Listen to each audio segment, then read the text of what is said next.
Imagine being trapped in your own mind with dark and scary thoughts swirling around you, never being able to escape or stop them from dragging you deeper and deeper into a hellish point of no return.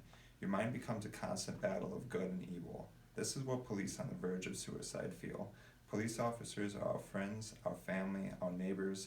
They are extraordinary people that have a calling to serve and protect us, and people that they have never met or known, and they are taking their own lives. Why? There are many reasons why police officers commit suicide. This speech will narrow them down and explain them. There are many reasons why police officers commit suicide. They are 1.5 times more likely to commit suicide than the general population. The main categories that lead to police suicide is alcoholism, depression, intensely higher divorce rates, and the largest reason, PTSD. Police officers are known to drink heavily due to the stress of the job. Many do it to relax, but it often turns excessive and eventually turns into an addiction. We all know depression leads to suicide. Police officers are often viewed as strong individuals in our communities. They are often not asked how they are doing or if they are okay and feeling alright. Hearing from police officers that I know, I can state that many feel isolated. They feel that the only other people there for them are other officers. When officers become isolated and caught up in their jobs, it affects their families. The family members don't have to see or experience what the officer does, and this disconnect causes family trouble and divorce.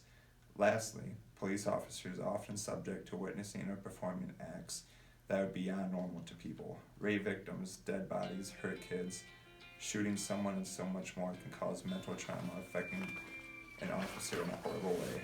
Some are often unable to keep these images out of their head, which begins to destroy them from inside out, affecting their ability to think, act, talk, and much more. When you think of a police officer, you think of someone who is strong both physically and mentally, composed, wise, soft-spoken, strong-willed, and the perfect picture of invincible. Although most of this is true, behind the fortress-like exterior is a heart and soul like everyone else. But they take on a persona of what they do. They don't want to be thought of as weak or vulnerable. When they are experiencing depression or similar problems, they tend to withdraw from their friends and loved ones, but they go unnoticed due to their public image. 48% of police officers experience suicidal thoughts, so chances are if you ran into an officer, they have struggled mentally before.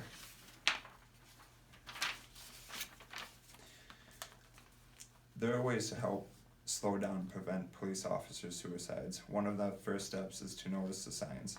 Noticing them not talking or sleeping, being blank-minded, not going anywhere, or sudden and erratic behavior, along with confusion or seeing things, can all be part of a depressed or suicidal police officer. When the signs are noticed, it can always be helped. Getting them to talk to psychologists or enrolling them into mental health programs can all be beneficial to them.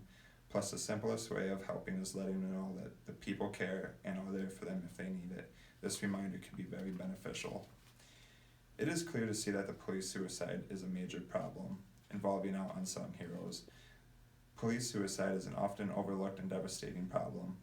They are ordinary, everyday heroes who dedicate their lives to us. The least we can do for them is care. With the help of the community, friends, and loved ones, we can make the statistics drop.